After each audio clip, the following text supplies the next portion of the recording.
الحمد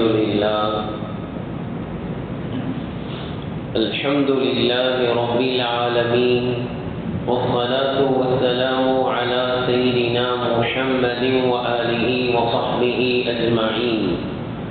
أما بعد، فقد قال الله تبارك وتعالى في القرآن الكريم: وما كان لنبي أن يغل ومن يغلل يأت بما غل يوم القيامة ثم توفى كل نفس ما كسبت وهم لا يظلمون. صدق الله العلي العظيم. السلام عليكم ورحمة الله وبركاته. கண்ணியத்திற்குரிய கணவான்களே, பெரியோர்களே, அல்லாஹ்வின் நல்லடியார்களே, அல்லாஹ்வின் பேரருளால் நாம் அகிலத்திற்கு அருள்கொடையாம் அண்ணல் பெருமானார் ஸல்லல்லாஹு அலைஹி வஸல்லம் அவர்கள் இந்த உலகத்திற்கு உதித்த ரபீஉல் அவ்வல் மாதத்தில் நாம் இருக்கின்றோம். ரபீஉல் அவ்வல் மாதம் துவங்கிவிட்டால் அந்த மாதம் முழுவதும் நபி ஸல்லல்லாஹு அலைஹி வஸல்லம் அவர்களுடைய வாழ்க்கை வரலாறு தொடர்ந்து எல்லா இடங்களிலும் பேசப்படும். காரணம், அவர்களுடைய வாழ்க்கை நெறியை அப்படியே நாம் பின்பற்ற வேண்டும் என்பதற்காக. அந்த அடிப்படையில் இன்று நாம் வக்ஃபினுடைய சொத்தை பாதுகாப்பது, பொது சொத்துக்களை, அல்லாஹ்விற்காக வேண்டி உள்ள அந்த சொத்துக்களை பாதுகாப்பதில் நபி ஸல்லல்லாஹு அலைஹி வஸல்லம் அவர்கள் எவ்வளவு கண்ணும் கருத்துமாக இருந்திருக்கிறார்கள் என்பதை குறித்த நபி அவர்களுடைய அந்த வாழ்க்கை வரலாறை நாம் அறிவது நம் மீது கடமையாக இருக்கிறது. கண்ணியத்திற்குரியவர்களே, அல்லாஹு தஆலா தன்னுடைய திருமறையில் கூறுகிறான்: வமா கான லிநபிய்யின் அன் யகுல். மோசடி செய்வது, பொது சொத்தில் மோசடி செய்வது என்பது எந்த நபிக்கும் தகுந்த செயல் அல்ல. வமன் யகுல் யஅதி பிமா கல்ல யௌமல் கியாமா. யாராவது மோசடி செய்தால் அவர் தான் மோசடி செய்தவற்றுடன், அந்த சொத்து செல்வத்துடன், அவர் எதை மோசடி செய்தாரோ அந்த பொருளோடு கியாமத் நாளில் வந்து நிற்பார். காரணம், இந்த உலகத்தில் மோசடி செய்தது தெரியாது, ஆனால் நாளை மறுமையில் அவர் அம்பலப்பட்டு நிற்பார் என்பதாக அல்லாஹு தஆலா குறிப்பிடுகிறான். கணியத்திற்குரியவர்களே, இந்த வசனத்தில் அல்லாஹு தஆலா நபிமார்கள் தான் மனிதர்களிலேயே ஆக உயர்ந்தவர்கள். அந்த ஆக உயர்ந்த அந்த நபிமார்கள் ஆக கீழ்த்தரமான மோசடி செய்வது என்பதை என்ற அந்த செயலில் ஈடுபடவே மாட்டார்கள் என்பதை அல்லாஹ் முதலில் சொல்கிறார். நபிமார்கள் மனிதர்களிலேயே மிகச் சிறந்தவர்கள். அந்த மிகச்சிறந்த மனிதர்கள் மிக மோசமான செயல்தான் மோசடி செய்வது, பொது சொத்தை அபகரிப்பது, வக்ஃபு சொத்தை எடுத்துக் கொள்வது, தான் மட்டுமே அதை அனுபவித்துக் கொண்டே இருப்பது. இப்படிப்பட்ட மிக மோசமான செயலில் மிக உயர்ந்த அந்த நபிமார்கள் ஈடுபடவே மாட்டார்கள் என்பதை அல்லாஹ் தஆலா தெரியப்படுத்துகிறான். கணியத்திற்குரியவர்களே, இந்த வசனத்தில் வரக்கூடிய அந்த மோசடி என்ற வார்த்தை அரபியிலே அதற்கு குலூல் என்பதாக சொல்லப்படும். குலூல் என்று சொன்னாலே மறைமுகமாக ஒரு பொருளை அபகரித்துக் கொள்வதற்குத்தான் குலூல் என்று சொல்லப்படும். ஒன்று இருக்கிறது திருடுவது, மற்றொன்று இருக்கிறது கொள்ளையடிப்பது. ரெண்டுக்கும் மத்தியில் என்ன வித்தியாசம் அப்படின்னா, திருடுவது அது ரகசியமாக நடக்கும், கொள்ளையடிப்பது அது ரகசியம் இருக்காது, பகிரங்கமாக செய்வார்கள். அதற்கு பேர் கொள்ளையடித்து விட்டார்கள் என்று சொல்வார்கள். கணியத்திற்குரியவர்களே, இதே போன்றுதான் மோசடி செய்வது என்றால் என்ன, பொது சொத்தில் கையாடல் செய்வது என்றால் என்ன, மறைமுகமாக அந்த பொது சொத்தை எடுத்துக் கொள்வது. பார்ப்பவர்களுக்கு ஒன்றும் தெரியாது, ஏதோ சொந்த இடத்துல தாங்க அவர் வீடு கட்டி இருக்கிறாரு என்பதாக தோற்றமளிக்கும். சொந்த வீடுங்க, அவரு சொந்த வீட்டில் இருந்துகிட்டு இருக்காரு என்பதாக பார்ப்பவர்கள் நினைப்பார்கள். ஆனால் ஒரு வக்ஃபுடைய இடத்தில் அந்த இடத்தை அபகரித்து அவர் அங்கே இருந்து கொண்டிருப்பார். பார்ப்பவர்களுக்கு தெரியாது, பார்க்கிறவங்க எல்லாரும் நினைப்பாங்க சொந்த இடத்துல இருக்கிறார். அப்பன்னு அர்த்தம் சொந்த இடம் மாதிரி அவர் வச்சிருப்பார். கணியத்திற்குரியவர்களே, அரபியிலே இதற்கு இந்த குலூல் என்ற வார்த்தைக்கு எங்கெல்லாம் பயன்படுத்துவார்கள் என்றால், ஒரு ஆட்டை அறுக்கக்கூடிய அந்த ஒரு கசாய் அவர் என்ன செய்யறாருன்னா, ஒரு மற்றவருக்கு சொந்தமான ஆடு, அதை அறுத்து தோலை உரித்து கொடுப்பதற்காக வேண்டி அவரை அழைக்கிறார்கள். தோலை உரித்து தோலை என்ன செஞ்சிருவாங்க, அந்த உரித்த நபரிடத்திலே விற்றுருவாங்க. இந்த தோலை உரிக்கும் போது என்ன செய்யறாருன்னா, அப்படியே கறியும் சேர்த்து உரிச்சிட்டாரு. இப்ப ஆட்டை கொடுத்துட்டாரு, தோலை எடுத்துட்டு போயிடுவாரு. ஆனா அந்த தோலோட சேர்ந்து எது இருக்கு, கறி. இது தெரியுமா? தெரியாது. இப்படி தோலை உரித்தால் அதற்கு குலூல் என்று சொல்வார்கள். அவர் கரியை எடுத்தது யாருக்கும் தெரியாது. அகல்லல் ஜாசிரு, இந்த தோலை உரித்தவர் மோசடி செய்து விட்டார் என்று சொல்வார்கள். இதே போன்ற அரபியில ஜில் என்ற ஒரு வார்த்தை இருக்கிறது. மனதில் வைத்திருக்கக்கூடிய குரோதம், கபடம், இதற்கு தான் இந்த ஜில் குலூல் என்ற வார்த்தையிலிருந்து வந்தது. மனதுக்குள் வைத்திருக்கக்கூடிய விரோதம், குரோதம் தெரியுமா அப்படின்னா தெரியாது. ஏன், உள்ளத்திற்குள் மறைந்திருக்கிறது. இதே போன்றுதான் வக்ஃபு சொத்தை எடுத்து வச்சிருக்கோம், தெரியாது. எப்படி உள்ளத்தில் இருக்கக்கூடிய அந்த குரோதமும் உள்ளத்தில் வைத்திருக்கக்கூடிய விரோதம் தெரியாதோ, இதே போன்றுதான் அவர்கள் வக்ஃபு சொத்தை அபகரித்து வைத்திருப்பார்கள், ஆனால் யாருக்கும் தெரியாது. இதே போன்ற அரபியிலே சொல்வார்கள், அல் கிலாலா என்ற வார்த்தையை பயன்படுத்துவார்கள். எதற்கு என்று சொன்னால், உள்ளாடைக்கு. ஒரு மனிதனை பார்க்கும் பொழுது அவர் உடுத்திருக்கக்கூடிய வெளி ஆடை தான் தெரியும், அவருடைய உள்ளாடை எந்த நிறத்தில் அணிந்திருக்கிறார், அது எப்படி இருக்கிறது யாருக்கும் தெரியாது.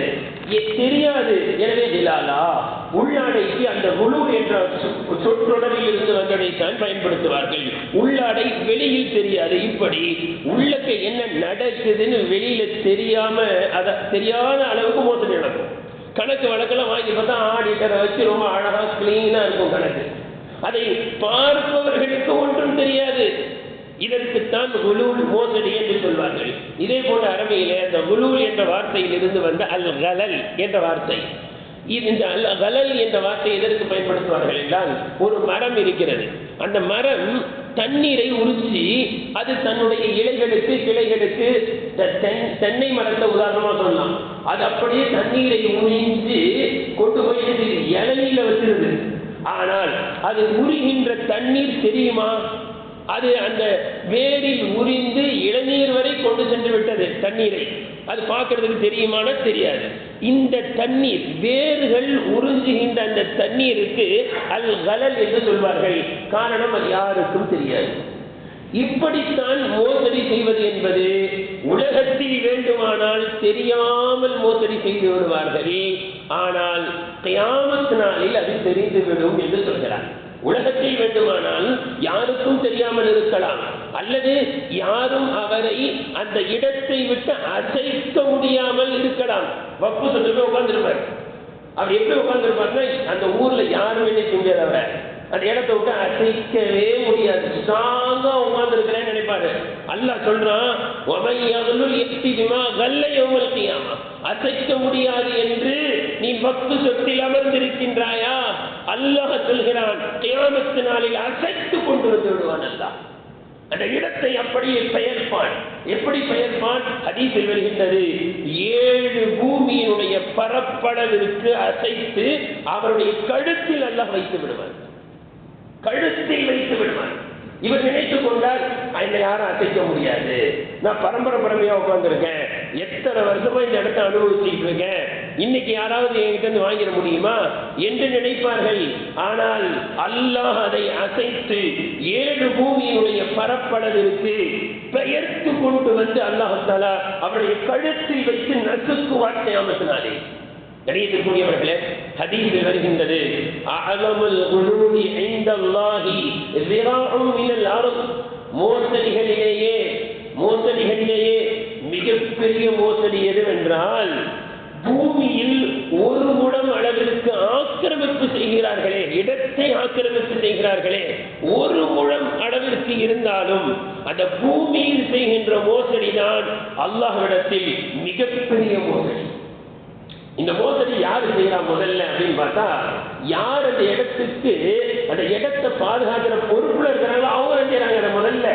கணியத்திற்குரியவர்கள், எனவேதான் உருதுவில் இப்படி சொல்வார்கள், சப்சே படி கியானத் ये है कि बड़े बनने की शौक में बड़े काम जिम्मा ले लो और उसको पूरा न करो. பெரியவனாக ஆக வேண்டும் என்ற நினைப்பில் பெரிய பெரிய பதவிகளை வாங்கி வைத்துக் கொள்வது, ஆனால் அதை சரிவர செய்யாமல் இருப்பது, இதுதான் மிகப்பெரிய மோசடி. அந்த பதவியை பயன்படுத்தி அங்கு நடக்கக்கூடிய அந்த மோசடிகள் யாருக்கும் தெரியாது. இப்படித்தான் பொது சொத்தில் மோசடிகள் நடைபெறுகிறது. அந்த மோசடிகளிலேயே மிகப்பெரிய மோசடி நபி ஸல்லல்லாஹு அலைஹி வஸல்லம் சொல்கிறார்கள், அஅதமுல் குலூலி இன்தல்லாஹி ஸிராஉன் மினல் அர்தி. அல்லாஹ்விடம் மிகப்பெரிய மோசடி எதுவென்றால் ஆக்கிரமிப்பு செய்யப்பட்ட ஒரு முழம் நிலம்தான் அல்லாஹ்விடத்தில் மிகப்பெரிய மோசடி. நபியவர்கள் ஹதீஸில் தொடர்ந்து சொல்கிறார்கள், இந்த மோசடிகள் எல்லாம் எப்படி நடைபெறுகிறது என்றால் சன்னமாக நடைபெறும். நபியவர்கள் சொல்கிறார்கள், தஜிதூன ரஜுலைனி ஜாரைனி ஃபில் அர்தி. 2 மனிதர்கள் இருப்பார்கள், அக்கம் பக்கத்து வீட்டுக்காரர்களாக இருப்பார்கள்.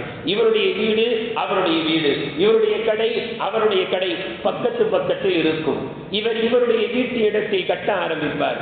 ஒரு முழத்தை அபகரித்து கட்டிவிடுவார். ஒரு முழத்துல சண்டை நடக்கும். ரொம்ப பெரிய இடத்துல எல்லாம் சண்டை நடக்காது. அரை கிரவுண்டு பிரச்சனையா, ஒரு கிரவுண்டு பிரச்சனையானா, ஒரு செங்கல் வைக்கும் அளவுல பிரச்சனை வந்து நிற்கும். காம்பவுண்ட் போட்டுருவாங்க, தடிசா இருக்கும் அந்த அடியில போட்ட அந்த காங்கிரீட். அதுக்கு மேல ஒரு செங்கலை வைப்பார். அந்த வைக்கிற ஒரு செங்கலை இங்க வைக்கிறதான்றதுதான் பிரச்சனை. இப்படி அக்கம் பக்கத்தில் இருப்பவர்கள் தான் ஒரு முழத்தில் மோசடி செய்வார்கள். ஒரு முழத்தில் மோசடி செய்தாலும் ஹதீஸில் வருகின்றது,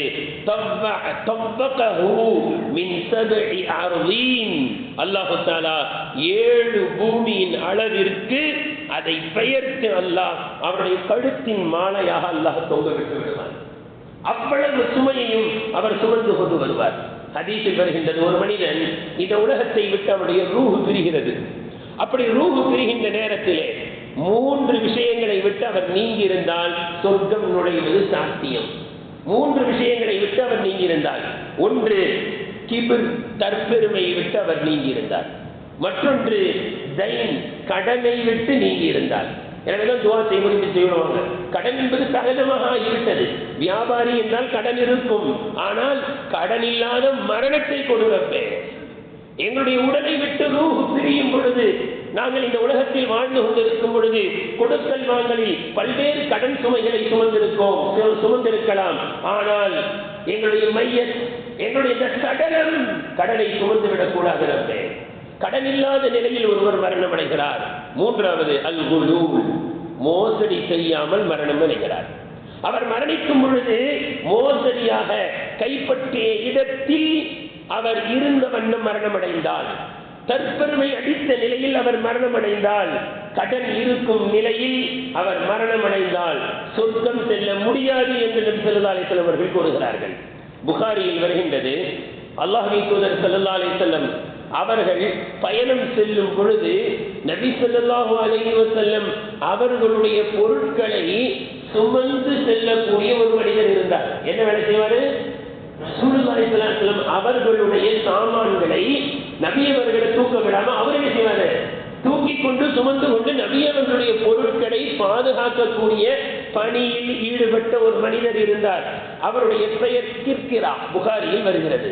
அந்த கிர்கிரா திடீரென்று மரணம் அடைந்து விட்டார். அந்த கிர்கிரா திடீரென்று மரணம் அடைகிறார். எல்லோரும் பார்க்கிறார்கள். நபி அவர்கள் சொன்னார்கள், ஹுவ ஃபின்னார், அவர் நரகத்தில் இருக்கிறார் என்று சொன்னார்கள். யார் அந்த கிர்கிரா? நபியவர்களுடைய பொருளை சுமந்து கொண்டு வரக்கூடிய, நபியவர்களுடைய சாமான்களை பாதுகாக்கக்கூடிய கிர்கிரா நரகம் சென்று விட்டார் என்று நபியவர்கள் சொல்கிறார்கள். எல்லா சஹாபாக்களுக்கும் அதிர்ச்சி. நபியவர்களுடைய அந்த காசு பணத்தை, நபியவர்களுடைய அந்த சாமான்களை பாதுகாக்கிறவரு நரகம் சென்று விட்டாரா என்ற அதிர்ச்சியோடு அவரை சென்று அவருடைய சாமான்களை செக்அப் பண்றாங்க. என்னென்னலாம் விட்டுட்டு போயிருக்கிறாரு அப்படின்னு பார்த்தா ஒண்ணு இல்லை, அபா, ஒரு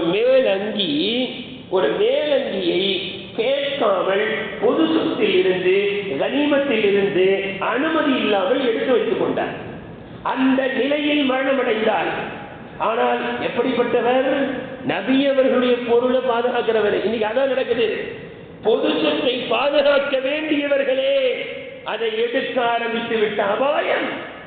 அல்லாஹ் எப்படி எச்சரிக்கை நமக்கு கொடுத்திருக்கிறான். என்னைக்கு நம்ம தவறு செய்வோமோ அன்னைக்கு அல்லாஹ்வுடைய குடி வரும். கணியத்திற்குரியவர்களே, தமிழில் சொல்வார்கள், வேலியே பயிரை மேய்ந்தால் பயிர் என்னவாகும் என்று சொல்வார்கள். இன்னொன்று கூட சொல்லுவாங்க, தண்ணீரில் இருக்கக்கூடிய மீனே தண்ணியை குடித்தால் அதை தடுக்க முடியுமா? தண்ணீரில் இருக்கின்ற மீனே அந்த தண்ணீரை குடித்தால் அதை கண்டுபிடிக்க முடியுமா? கண்டுபிடிக்க கூட முடியாது. அந்த அளவிற்கு பாதுகாக்க வேண்டியவர்களே பல இடங்களை பதுக்கி வைத்து விட்டார்கள். பல இடங்களை பிளாட் போட்டாச்சு. கணியத்திற்குரியவர்களே, நபி அவர்கள் இது விஷயத்தில் எந்த அளவுக்கு கண்டிப்புடன் இந்த சமுதாயத்தை வழிநடத்தி இருக்கின்றார்கள் என்றால், ஹதீஸில் வருகின்றது, ருத்துல் ஹைத வல் மஹீத. நபி அவர்கள் சொல்கிறார்கள், பொது சொத்திலிருந்து நீங்கள் ஊசியை எடுத்தாலும் சரி, அந்த ஊசியில் கோர்க்கக்கூடிய நூலை எடுத்தாலும் சரி, நீங்கள் திரும்பவும் தந்துவிட வேண்டும். பெரிய பொருள் அல்ல, சின்ன ஊசி 10 காசு கொடுத்தா கிடைச்சிடும். அந்த ஒரு சின்ன ஊசியை நீங்கள் எடுத்தாலும் சரி, ஒரு சிறிய நூலை எடுத்தாலும் சரி, அது பொது சொத்தாக இருக்குமானால் திரும்பவும் நீங்கள் தந்துவிட வேண்டும். இல்லை என்று சொன்னால் நபி அவர்கள் சொல்கிறார்கள், நபி அவர்கள் சொன்னார்கள், நீங்கள் அதை திருப்பி தராவிட்டால் கியாமத்து நாளில் அது நரக நெருப்பாக மாறும், கேவலமாக மாறும், இழிவாக கேவலமடைந்தவனாக வெட்கப்பட்ட செயலை செய்தவனாக அவன் அம்பலப்பட்டு நிற்பான். உலகத்துல மூடி மறைச்சிருப்பாரு, யாருக்கும் தெரியாது. அவர் இருந்த இடம் வப்பு சொத்தா இருக்கும், அவர் வசித்த வீடு கடை எல்லாம் வப்பு சொத்தா இருக்கும். அல்லான்னு உட்கார்ந்து இருப்பாரு, கோடி கோடியா லட்ச லட்சமா சம்பாதிச்சிருப்பாரு. ஆனா வாடகை பார்த்தா தர வாடகை 100 ரூபா 200 ரூபா 10 ரூபா இப்படி கொடுத்திருப்பாரு. இந்த உலகத்துல கண்ணியமா இருந்த மாதிரி தெரியும். நபி அவர்கள் சொல்கிறார்கள், நாரும் வாரும், நினைவில் வையுங்கள், நரக நெருப்பாக ஆகிவிடும், கேவலப்படுத்தக்கூடியதாக ஆகிவிடும். கணியத்திற்குரியவர்களே, ஹதீஸில் வருது, ரசூலுல்லாஹி ஸல்லல்லாஹு அலைஹி வஸல்லம் அவர்கள் சல்மான் ரலியல்லாஹு அன்ஹு அவர்களை கனிமத்தை பங்கு வைப்பதற்கு பொறுப்பாளியாக ஆக்குகிறார்கள். அந்த கனிமத்துடைய பொருள்ல நூல் இருந்துச்சு, ஊசிய நூல். ஒரு சஹாபியுடைய ட்ரெஸ் கிழிஞ்சு போச்சு. அவர் என்ன செஞ்சாரு, அதுல இருந்து ஊசியை எடுத்து நூலை எடுத்து கோர்த்து சட்டையை தச்சு முடிச்சுட்டு ஊசியை கொண்டு வச்சுட்டாரு. வச்சுட்டு கேட்டாரு சல்மான் பார்சி ரலியல்லாஹு அன்ஹு கிட்ட, இந்த மாதிரி சட்டை கிழிஞ்சு போச்சு, அதுல இருந்து நூல் ஊசி எடுத்து தச்சுட்டு ஊசியை வச்சுட்டேன், நூல் இங்க இருக்கு, அது தப்பாயிருமா அப்படின்னு கேட்டாங்க. சல்மான் பார்சி ரலியல்லாஹு சொன்னாங்க, ஆமா, எந்த அளவுக்கு நீ எடுத்தியா அந்த அளவு நரக நெருப்பு ஒன்று தீண்டு. அவர் என்ன பண்ணாருங்களா, அப்படியே பிரிச்சு அந்த நூலை எங்க கொண்டு போய் வச்சுட்டு வந்தாங்க. இதுதான் சஹாபாக்கள். அந்த தைத்த சட்டையை பிரித்து அந்த நூலை எடுத்து கொண்டு போய் அந்த இடத்திலே வைத்து விட்டு வந்து விட்டார்கள். இதுதான் நபி அவர்கள் இந்த உம்மத்தை உருவாக்கிய விதம். கணியத்திற்குரியவர்களே, ஹதீஸில் வருகின்றது, நபி அவர்கள் ஒரு தடவை சொன்னார்கள், யா அய்யுஹன்னாஸ், ஓ மக்களே, உங்களில் யாரையாவது நான் பொது சொத்துடைய விஷயத்தில் உங்களை பொறுப்பாளியாக ஆக்கினான், ஜகாத்தை வசூல் பண்றதுல, காசு பணத்தை வசூல் பண்றதுல, இப்படி உங்களுக்கு பொது சொத்தை நிர்வகிக்கக்கூடிய பொறுப்பில் நீங்கள் இருந்தால், வாடகை வருது அதை வசூல் பண்ற பொறுப்பு அப்படின்னு இருந்தா நீங்க என்ன செய்யணும், கொண்டு வருகின்ற எதையும் மறைத்து விடக்கூடாது. அப்படி நீங்க மறைச்சீங்க, அது ஒரு நூலாக இருந்தாலும் சரி, ஒரு ஊசியாக இருந்தாலும் சரி, கியாமத்து நாளில் அம்பலப்பட்டு போய்விடுவீர்கள். இந்த வார்த்தையை கேட்ட உடனே சயீத் இப்னு உபாதா ரலியல்லாஹு அன்ஹு ரசூலுல்லாஹி கிட்ட வந்து நின்றாங்க, யார் ரசூலுல்லாஹ், பொறுப்பை தயவு செஞ்சு வாங்கிக்கீங்க நீங்களேன்ட்டாங்க. ஏன்னா சயீத் இப்னு உபாதா என்ற சஹாபி அப்பதான் பொது சொத்துக்கு பொறுப்பாளியா நியமிச்சாங்க. அப்புறம் ரசூலுல்லாஹ் கேட்குறாங்க, ஏன் இப்படி சொல்றீங்க, பொறுப்பு எனக்கு வேணான்னு ஏன் சொல்றீங்க அப்படின்னு ரசூலுல்லாஹ் கேட்குறாங்க. ஏன் சொல்றேன்னா, யார் ரசூலுல்லாஹ், நான் ஒன்றும் சொல்ல, நீங்க சொன்னதுனால தான் நான் கொண்டு வந்து தந்துடுறேன், நான் என்ன சொன்னேன் சொல்லுங்க, இந்த மாதிரி ஒரு ஊசி எடுத்தாலும் கியாமத்து நாள்ல பிடிபடுவீர்கள் என்று சொன்னீர்களே, அதனால எனக்கு பொறுப்பு வேணாம், எனக்கு பயமா இருக்குன்னாங்க. இதை கேட்ட உடனே ரசூலுல்லாஹ், அதெல்லாம் ஒன்றும் இல்லை, நீங்க அப்படின்னு சொல்லல. என்ன சொன்னாங்க அந்த சஹாபியை பார்த்து, ஆம், மீண்டும் சொல்கிறேன் கேட்டுக்கொள்ளுங்கள், முதலில் சொன்னதை மீண்டும் சொல்கிறேன் கேளுங்கள், ஒரு ஊசியாக இருந்தாலும் பொது சொத்தில் கை வைத்தால் கியாமத் நாளில் தண்டனை நிச்சயம் உண்டு, இப்பொழுதும் நான் அதைத்தான் சொல்கிறேன். ஆமா நீங்க இருங்க பரவாயில்ல, அப்படி கிடையாது. நான் இப்பொழுதும் அதைத்தான் சொல்றேன். சிறிய பொருளாக இருந்தாலும் சரி, பெரிய பொருளாக இருந்தாலும் சரி, அது பொது சொத்தாக இருக்குமானால் என்னிடத்தில் வந்து கொடுத்து விட வேண்டும். நான் உங்களுக்கு கூலியாக நானாக எதை கொடுப்பேனோ அதைத்தான் எடுக்க வேண்டும். எதை எடுக்கக்கூடாது என்று தடுக்கிறேனோ அதை நீங்கள் எடுக்கக்கூடாது என்று திட்டவட்டமாக சொல்லிவிட்டார்கள். அந்த சஹாபி பொறுப்பு வேணான்னு சொன்னாங்க, பொறுப்பு வேணான்னு விட்டு போயிருங்கன்றாங்க. கணேசக்கூடியவர்களே, எத்தனை நிகழ்ச்சியை போன்று அபூ மஸ்ஊத் அல் அன்சாரி என்ற ஒரு சஹாபி, அவர்களை ரசூலுல்லாஹி ஸல்லல்லாஹு அலைஹி வஸல்லம் அவர்கள் ஜக்காத்தை வசூல் பண்றதுக்கு அனுப்புறாங்க. அனுப்பும்போது என்ன சொல்றாங்க, இன்தலிக்யா அபா மஸ்ஊத் ஓ அபூ மஸ்ஊதே, நான் கொடுத்த அந்த பணிக்காக நீங்கள் செல்லுங்கள். அவர் போக ஆரம்பிக்கிறாரு. போக ஆரம்பிக்கிறவரை கூப்பிட்டு சொல்றாங்க, ஆம் செல்கிறீர்கள், கியாமத் நாளில் உங்களை நான் உங்களுடைய கழுத்தின் மீது ஒட்டகத்தை சுமந்து கொண்டு வருகின்ற நிலையில் பார்க்கக்கூடாது. ஒரு ஒட்டகத்தை நீங்க மறைச்சு எடுத்துட்டாலும் கியாமத் நாள் எப்படி வருவீங்க?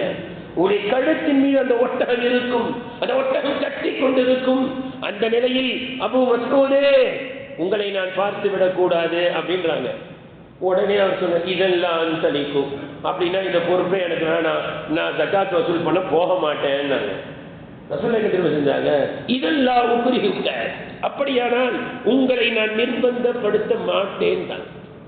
போலன்னா விட்டு போயிருங்க, உங்களால பேணிக்கே இருக்க முடியாதுன்னா வேண்டாம். இதெல்லாம் உக்ரிஹுக்க, இல்லைன்னு நீங்க போய் தான் ஆகணும், நீங்க நல்ல மனுஷன் தான். நீங்க யாரு? அபூ மஸ்ஊத், நான் உங்களை நிர்பந்தப்படுத்த மாட்டேன் என்று நபி அவர்கள் சொல்லி முடித்து விட்டார்கள். நமக்கெல்லாம் தெரிந்த பிரசக்தி வாய்ந்த மார்க்க அறிஞர், சஹாபாக்களிலேயே மிகப்பெரிய மார்க்க அறிஞர் என்று பெயர் பெற்ற முஆத் இப்னு ஜபல் ரலியல்லாஹு அன்ஹு, அல்லாஹ் அக்பர், மிகப்பெரிய சஹாபி. யமன் தேசத்திற்கு கவர்னராக அனுப்பி வைத்தார்கள். அப்படி அனுப்பி வைக்கும் பொழுது பல்வேறு உபதேசங்களை செய்தார்கள். பல்வேறு உபதேசங்கள் சொல்லி அனுப்பி வச்சுட்டாங்க. அனுப்பி வைக்கும் போது ரசூலுல்லாஹ் கூட கொஞ்சம் தூரம் வரைக்கும் போனாங்க. போய் அனுப்பி வச்சாங்க. அவங்க கிளம்பி போயிட்டாங்க, கொஞ்சம் தூரமே போயிட்டாங்க. ரசூலுல்லாஹ் வந்து உட்கார்ந்துட்டாங்க. உட்கார்ந்து திருப்பி ஆளை விட்டு அனுப்பி முஆத் இப்னு ஜபலை கூப்பிடுவாங்க. முஆத் இப்னு ஜபல் திரும்பி வராங்க. ரசூலுல்லாஹ் தான் அனுப்பி வச்சாங்க, கடைசி வரைக்கும் பேசி அனுப்பி வச்சாங்க. திருப்பி ஆளை விட்டு கூப்பிட்டாங்க.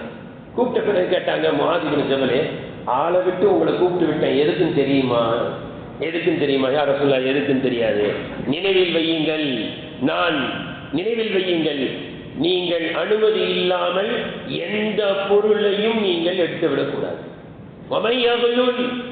நீங்கள் எமனுக்கு செய்கிறீர்கள், அங்கு பொது சொத்தில் எதையாவது நீங்கள் அனுமதி இல்லாமல் கை வைத்தால் கியாமத் நாளில் அல்லாஹ் பிடித்து விடுவான், நினைவில் வையுங்கள் அப்படின்ற ஆயத்தை ஓதி காமிச்சு இப்ப போங்கன்னு சொல்லி அனுப்பிச்சாங்க.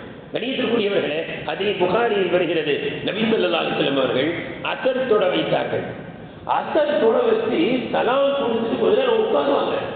ஆனா அன்னைக்கு அசர் தொட வச்ச ரசூலுல்லாஹ் எங்களை எல்லாம் தாண்டி கொண்டு வேகமாக செல்கிறார்கள். நாங்கள் உட்கார்ந்துட்டு இருக்கோம், எங்களை எல்லாம் சலாம் கொடுத்தவுடன் எங்களை எல்லாம் தாண்டி கொண்டு வேகமாக சென்ற நபியவர்கள் சிறிது நேரத்தில் வந்து விட்டார்கள். வந்து அமர்ந்து விட்டு சொன்னார்கள், ஒரு சின்ன தங்க கட்டி ஏழைகளுக்கு பங்கு வைக்காமல் மீதி இருந்துருச்சு, அதை சென்று பங்கு வைத்து ஏழைகளுக்கு கொடுத்து விட்டு நான் வந்து விட்டேன் என்று சொன்னார்கள். அந்த சிறிய தங்க கட்டி, ஏழைகளுக்கு செல்ல வேண்டிய அந்த தங்க கட்டி, என்னுடைய வீட்டில் ஓர் இரவு வைத்துக் கொண்டு நான் தூங்குவதை விரும்பவில்லை என்று சொன்ன செய்தி புகாரியில் வருகிறது. மற்றொரு ஹதீஸில் வருது, அபூ ராஃபி ரலியல்லாஹு அன்ஹு அவர்கள் சொல்கிறார்கள், பொதுவாக நபி ஸல்லல்லாஹு அலைஹி வஸல்லம் அவர்கள் பெரும்பாலும் அசர் தொழுது விட்டு மகரிபு வரை என்ன செய்வார்கள் என்றால், பனு அப்தில் அஷ்ஹல் என்ற கோத்திரத்தார்கள் இருக்கின்ற இடத்திற்கு அசத்தும் மகரிபு எப்பயாவது போவார். கூட நானும் போனேன். ஒரு நாள் போயிட்டு ஜன்னத்துல் பக்கீ வழியா அப்படியே வந்து நம்ம இன்னைக்கு வந்துகிட்டு இருக்கோம். நானும் ரசூலுல்லாஹும் ஜன்னத்துல் பக்கீல வந்துகிட்டு இருந்த ரசூலுல்லாஹ் அந்த கபரஸ்தானை கடக்கும் போது உனக்கு நாசம் உனக்கு நாசம் என்று சொன்னார்கள். நான் பயந்து என்னதான் ரசூலுல்லாஹ் என்ன சொல்றாங்க போல, நான் ட்ரெஸ் சரி செஞ்சு என்ன தப்பு பண்ணிட்டேன் அப்படின்னு நான் கொஞ்ச நேரம் நின்றுட்டேன். அங்கேயே ரசூலுல்லாஹ் கொஞ்சம் முன்னாடி போன ரசூலுல்லாஹ் திரும்பி பார்த்து, என்னாச்சு உங்களுக்கு, ஏன் அங்கேயே நிற்கிறீங்க? ரசூலுல்லாஹ் உனக்கு நாசம் உனக்கு நாசம் சொன்னீங்களே, என்னதான் சொன்னீங்களோ நினைச்சிட்டு நான் என்ன தப்பு பண்ணி நின்றேன். ரசூலா சொன்னாங்க, உங்களை சொல்லல, ஜன்னத்துல் பகீஇல் இதோ இங்கு அடக்கம் செய்யப்பட்டிருக்க இந்த மனிதருக்கு வேதனை நடக்கிறது. இந்த மனிதரை நான் ஒரு இடத்திலே பொது காசை வசூல் பண்றதுக்கு நியமித்தேன். அந்த மனிதர் ஒரு சட்டையை எடுத்துக்கொண்டு மரணித்து விட்டார். அவருக்கு ஜன்னத்துல் பகீஇல் வைத்து வேதனை நடைபெறுகிறது என்று நபி ஸல்லல்லாஹு அலைஹி வஸல்லம் அவர்கள் கூறினார்கள். கணியத்திற்குரியவர்களே, அபூ தாவூத் என்ற கிரந்தத்தில் வருகிறது, எப்பொழுது கனிமத் வந்தாலும் நபி ஸல்லல்லாஹு அலைஹி வஸல்லம் அவர்கள் என்ன செய்வார்கள் என்றால் அதை சேகரம் செய்வார்கள். கனிமத்தில் என்ன சட்டம் அப்படின்னா, 5ஆக பங்கு வைத்து 5இல் ஒரு பகுதியை, அந்த யுத்த பொருளாக இருந்தாலும் 5இல் ஒரு பகுதியை ஏழைகளுக்கு கொடுப்பார்கள். மீதமுள்ள 4ஐ தான் போர் வீரர்களுக்கு பங்கு வைப்பார்கள். இப்ப ஏழைகளுக்கு 5இல் 1 கொடுக்கணுமா இல்லையா? அப்ப போர் முடிந்த பிறகு என்ன செய்வார்கள் என்றால், நபி ஸல்லல்லாஹு அலைஹி வஸல்லம் அவர்கள் பிலால் ரலியல்லாஹு அன்ஹு அவர்களை அனுப்பி வைத்து, யாருக்கிட்ட என்னென்னலாம் எடுத்தீங்களோ எல்லாத்தையும் கொண்டு வந்து செஞ்சிருங்க, சேகரம் செய்து விடுங்கள், ஒரு இடத்துல கொண்டு வச்சிருங்க அப்படின்னு பிலால் ரலியல்லாஹு அன்ஹு அவர்களை அனுப்பி அறிவிப்பு செய்ய வைப்பார்கள். பிலால் ரலியல்லாஹு போய் எத்தனை தடவை அறிவிப்பு செய்வாங்கன்னா 3 தடவை அறிவிப்பு செய்வாங்க. 3 தடவை அறிவிப்பு செய்து முடித்த பிறகு எல்லாரும் கொண்டு வந்து வச்சிருவாங்க, ரசூலா பங்கு வச்சிருவாங்க. 3 தடவை அறிவிப்பு செய்வதற்கு முன்பு பங்கு வைக்க மாட்டார்கள். 3 தடவை அறிவிப்பு நடந்துருச்சு, எல்லாரும் கொண்டு வந்து வச்சுட்டாங்க. இப்ப ரசூலா பங்கு வச்சு முடிச்சுட்டாங்க. பங்கு வச்சு முடிச்ச பிறகு ஒருத்தர் குதிரையின் மீது போடக்கூடிய ஒரு நல்ல சேனையை கொண்டு வந்து தந்தார். ரசூலா கேட்டாங்க, பிலால் ரலியல்லாஹு அன்ஹு அறிவிப்பு செஞ்சாங்களா இல்லையான்னு கேட்டாங்க. அறிவிப்பு நடந்துச்சா இல்லையா, காதல விழுந்துச்சா இல்லையா? ஆமா. எத்தனை தடவை பிலால் அறிவிப்பு செஞ்சார் சொல்லுங்க? 3 தடவை செஞ்சாரு. உங்க காதல விழுந்துச்சான்னு கேட்டாங்க. விழுந்துச்சு. அப்படி இருந்து கொண்டு வந்து கொடுக்கல, உங்க உள்ளத்துல சைத்தான் வந்துட்டானா இல்லையா? ரசூலா மன்னிச்சிருங்க, ரசூலா இப்போ வாங்கிக்கங்க, வாங்கவே மாட்டா, கியாமத்து நாளவா பாத்துக்கலான்ட்டாங்க. வாங்க மாட்டேன்னா 3 தடவை அறிவிப்பு பிலால் செய்தாரா இல்லையா? ஏன் கொண்டு வந்து கொடுக்கவில்லை? கணியத்திற்குரியவர்களே, பல்வேறு மஸ்ஜிதுகள் இருந்து வரீங்க, அறிவிப்பு நடக்கிறது. இன்றும் கூட வக்ஃப் சொத்தை பாதுகாக்க வேண்டும். பாதுகாக்க வேண்டும் என்றால் நாம் நம்மை முதலில் சீர்திருத்திக் கொள்ள வேண்டும். நாம் நம்மை முதலில் மாற்றியாக வேண்டும். நாம் நம்மை மாற்றாதவரை அல்லாஹ் மாற்ற மாட்டான். நம்மள எத்தனை பேர் அபகரித்து உட்கார்ந்துருக்காங்க. அல்லாஹ்வுக்காக வேண்டி தௌபா செய்ய வேண்டும். ஏன் இதை இப்பொழுது சொல்லப்படுகிறது? அரசாங்கம் தானுங்க நம்ம வக்ஃப் சொத்தை எடுக்க பார்க்குது. இப்ப இருக்கு இதுன்னா, கணியத்திற்குரியவர்களே, அல்லாஹ்வுடைய வேதனை சும்மா வராது, அல்லாஹ்வுடைய வேதனை சும்மா வராது. நாம் தவறு செய்திருப்போம், நாம் நம்மை திருத்த வேண்டும். எந்த ஆபத்தா இருந்தாலும் அதை தடுத்து நிறுத்த வேண்டும் என்றால் நம்மால் முயன்ற முயற்சிகளை எல்லாம் மேற்கொள்வதோடு அல்லாஹ்வோடு முன்னோக்க வேண்டும். நம்ம அல்லாஹ் இடத்திலே மன்றாடணும். பல முயற்சிகள் நடக்குது, அல்லாஹ்வை முன்னோக்க வேண்டும். அல்லாஹ்வை முன்னோக்க வேண்டும் என்றால் முதலில் நாம் செய்த தவறுகளை விட வேண்டும். வக்ஃப் சொத்துக்களை நாம முதல்ல ஒப்படைக்கணும். இந்த சமுதாயத்திற்காக, ஏழைகளுக்காக, விதவைகளுக்காக, அனாதைகளுக்காக வக்ஃப் செய்யப்பட்ட சொத்து, படிப்புகளுக்காக, ஏழை பிள்ளைகளுடைய வளர்ச்சிக்காக, படிப்பில் முன்னேற வேண்டும் என்பதற்காக வக்ஃப் செய்யப்பட்ட சொத்துக்கள் அந்த ஏழைகளுக்கு சென்று சேர வேண்டும். முதல்ல திருந்தணும். இப்படி திருந்திட்டா இதுவே பெரிய அர்த்தமாகும். எனக்கு நிறைய பேர் இந்த முயற்சியோட எடுக்கிறது இல்லை. இந்த ஸ்கேன் பண்ணுங்க ரொம்ப லேசுன்னா நிறைய இடங்கள்ல தமிழ்நாட்டில் குறிப்பா ரொம்ப பலவீனம். என்ன நடக்கிறாங்க, இதுல நமக்கே ஆபத்தா முடிஞ்சிருமோன்னு நினைக்கிறாங்களா இல்லையான்னு தெரியல. கணியத்திற்குரிய அல்லாஹ் பாதுகாப்பானாக. எனவே நாம் முதலில் பொது சொத்தில் கவனமாக இருக்க வேண்டும். அல்லாஹ் நம்முடைய சென்ற காலத்துடைய பாவங்களை எல்லாம் மன்னிப்பானாக. சுருக்கமாக சொல்கிறார்கள், வக்ஃப் சொத்தை மட்டும் சரியாக பராமரித்தால் இந்திய திருநாட்டில் ஏழை முஸ்லிம்கள் யாரும் இருக்க மாட்டார்கள்.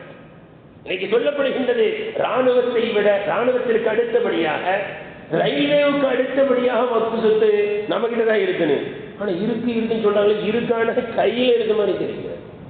ஏதோ கொஞ்சம் இருக்கிறதையும் யாரும் எடுத்துக்கலான்னு பார்க்கணும். கணியத்திற்குரியவர்களை விரிவாக 2-3 ஜும்மாக்களுக்கு முன்பும் சொல்லப்பட்டிருக்கிறது. எனவே மிகப்பெரிய அபாயம் இது, சாதாரணமா நினைக்காதீங்க. வருங்கால ஜெனரேஷன் நம்மளை திட்டுவாங்க. என்ன நம்ம முன்னோர்கள் எவ்வளவு வச்சுட்டு போனாங்க. ஆனா நம்முடைய அத்தா அம்மா, நம்முடைய சென்ற இந்த முன்னோர்கள் என்ன செய்ய அவ்வளவு சொத்தையும் பாதுகாக்க தெரியாமல் விட்டுவிட்டு சென்று விட்டார்களே என்று வருங்கால ஜெனரேஷன் நம்மளை திட்டுற மாதிரி வச்சிருக்க கூடாது. வருங்கால ஜெனரேஷன் திட்டுற மாதிரி வச்சிருக்கூடாது. பள்ளிவாசல் சொத்துக்கள், கான்காக்குடைய சொத்துக்கள், மதரசாக்குடைய சொத்துக்கள், கபரஸ்தானுடைய சொத்துக்கள், எவ்வளவு நம்முடைய முன்னோர்கள் எவ்வளவு பெரிய தியாகத்தை செய்து நமக்காக வேண்டி சேமித்து வைத்து விட்ட சொத்து. அது கியாமத் நாள் வரை நிலைத்து நிற்க வேண்டும், அல்லாஹ்விற்காக வேண்டி என்று விட்டு விட்டு போன சொத்து. எனவே அல்லாஹ் தானே பார்த்துப்பான், தயவு செஞ்சு விட்டுற மாதிரி அல்லாஹ்வுடைய சொத்து. அல்லாஹ் தஆலா கியாமத் நாளில் கேட்பான், இந்த மாதிரி ஒரு பாதுகாப்புக்காக வேண்டி ஒரு பணி செய்யப்பட்டதே, அதில் நீ ஈடுபட்டாயா? தயவு செஞ்சு சாதாரண நினைக்காதீங்க. இந்த வக்ஃபு சம்பந்தமான அந்த பில், அந்த மசோதா, அது இஸ்லாமியர்களுக்கு எதிர்ப்பா இருக்குயா இல்லையா? அது எதிர்ப்பா இருக்கு. ஆமா, எங்களுக்கு எதிர்ப்பா இருக்குன்னு நம்மளால சாதாரணமா இந்த வாட்ஸ்அப் மூலமாக, இந்த செல்போன் மூலமா ஒரு மெசேஜ் கூட அனுப்ப முடியல. ஆனா இன்னைக்கு என்ன நடக்குது உங்களுக்கு தெரியும். பல வீடியோக்கள் வருது, சம்பந்தமே இல்லாம யார் யாரோ அந்த மசோதா வேணும்னு சொல்லி என்ன செஞ்சுட்டு இருக்காங்க, அனுப்பிட்டு இருக்காங்க. அது வேணாப்பா, எங்க சொத்து எங்ககிட்ட இருக்கணும். ஏங்க நம்ம என்ன சொல்றோம், நம்ம இடம் வந்தா விட்டுருவோமாங்க. இன்னைக்கு தகராறு வெட்டு குத்து நடக்குதுன்னா இடத்துக்கு தாங்க நடக்குது. நம்ம இடம் வந்தா விடுவோமா? நம்முடைய முன்னோர்கள் சொத்து அல்லாஹ்வுடைய சொத்தாச்சு, கியாமத் நாள் வரைக்கும் நிக்கிறவே. நம்ம இடம் நாளைக்கு நம்ம பையன் விட்டுட்டு கூட போயிடுவாங்க. ஆனா வக்ஃபு சொத்து விற்க முடியாது. அதை பாதுகாக்க வேண்டிய பொறுப்பு நமக்கு இருக்கா இல்லையா? கணியத்துக்குரியவர்களே, அந்த பொறுப்புணர்வோடு செயல்பட வேண்டும். இருப்பது இந்த ஒரே நாள் தான். அதனால தயவு செய்து அதை அந்த மெசேஜ் அனுப்பாதவங்க யாராவது இருந்தால் தயவு செய்து, நிறைய நம்முடைய காலேஜ் பிள்ளைகள்லாம் கூட எல்லாம் வந்திருக்கிறாங்க. உங்களுக்காக வேண்டி அதை இலகுவான முறையில் அதை செஞ்சு தர்றதுக்கு ரெடியாக இருக்கிறாங்க. உங்களுடைய மனைவிமார்களுடைய பேரில் கூட மொபைல் இருந்தால் அவர்களுடைய இமெயில் ஐடியிலிருந்து கூட நீங்கள் தயவு செஞ்சு கண்டிப்பாக இதை செய்தே ஆக வேண்டும். இன்னைக்குள்ளாக இன்ஷா அல்லாஹ் இதை செய்து முடிக்க வேண்டும். இன்ஷா அல்லாஹ் முடிச்சிடலாம் இந்த வேலையை. இது எப்படி எடுக்கணும்னா, நான் செஞ்சுட்டேனா என்பது மட்டுமல்ல, யாராவது செய்ய தெரியாட்டி தயவு செஞ்சு ஹெல்ப் பண்ணுங்க. ஒரு சின்ன வேலை தான். அல்லாஹ் தஆலா இதை ஏற்று கபூல் செய்வானாக. இன்னொரு மிக முக்கியமான ஒரு சில அறிவிப்புகள். அல்லாஹ்வின் பேரருளால் ஒரு 4-5 வாரங்களுக்கு முன்பாக கேரளா வயநாட்டிற்காக வேண்டி அல்ஹம்துலில்லாஹ் 2 வாரங்கள் வசூல் செய்யப்பட்டது. அல்லாஹ்வின் பேரருளால் நம்முடைய முகல்லாவிற்கென்றே ஒரு நல்ல பெயர். இது போன்ற சந்தர்ப்பங்களில் தாங்கள் வாரி அள்ளி கொடுக்கக்கூடியவர்கள். அந்த உங்களுடைய பணம் காசு அல்ஹம்துலில்லாஹ் அல்லாஹ்வின் பேரருளால் நம்முடைய கமிட்டியிலிருந்து 2 பேர், தலைவர் செயற்கை 2 பேர் போனாங்க. ஜமீயத்துல் உலமா இன்னும் முழு தமிழ்நாட்டில் உள்ள அனைத்து பள்ளிவாசல் கூட்டமைப்பு இவர்கள் எல்லாம் சேர்ந்து கேரளாவுக்கு நேரடியாக சென்று 170 வீடுகள் கட்டி கொடுப்பதற்கான அடிக்கல் நாட்டு விழாவை நடத்திவிட்டு அல்ஹம்துலில்லாஹ் வந்திருக்கிறார்கள். அதற்கான வேலைகள் அங்கே நடைபெற்றுக் கொண்டிருக்கிறது என்ற நற்செய்தியை உங்களுக்கு சொல்லிக் கொள்கின்றேன். அடுத்து 2 அறிவிப்பு. அல்லாஹ்வின் பேரில் அந்த முஸ்னத் அஹ்மத் என்ற ஒரு பெரிய ஹதீஸ் கிரந்தம். அந்த ஹதீஸ் கிரந்தத்தில் 6ஆம் பாகம் இன்ஷா அல்லாஹ் இன்று அசரிலிருந்து இஷா வரை நியூ காலேஜ் அந்த ஆடிட்டோரியம்ல இன்ஷா அல்லாஹ் அதை வெளியீட்டு விழா நடைபெறுகிறது. அதிலும் தாங்கள் அனைவர்களும் கலந்து கொள்ள முயற்சி செய்யுங்கள். காரணம், ஹதீஸினுடைய வெளியீட்டு விழா. அதில் ஹதீஸ் எவ்வளவு முக்கியத்துவம் என்ற பல தகவல்கள் இன்ஷா அல்லாஹ் உங்களுக்கு அதில் வழங்கப்படும். அதில் கலந்து கொள்ளுங்கள். அதே போன்று ஒரு வாரம் விட்டு வெறும் ஒரு வாரம் நம்முடைய மஸ்ஜிதில் சிறப்பாக செயல்படக்கூடிய நபி ஸல்லல்லாஹு அலைஹி வஸல்லம் வாழ்க்கை வரலாறுடைய நிகழ்ச்சியும் இருக்கிறது. இதிலும் திரளாக கலந்து கொள்ளுமாறு தங்களிடத்தில் அன்போடு கேட்டுக்கொள்கின்றேன்.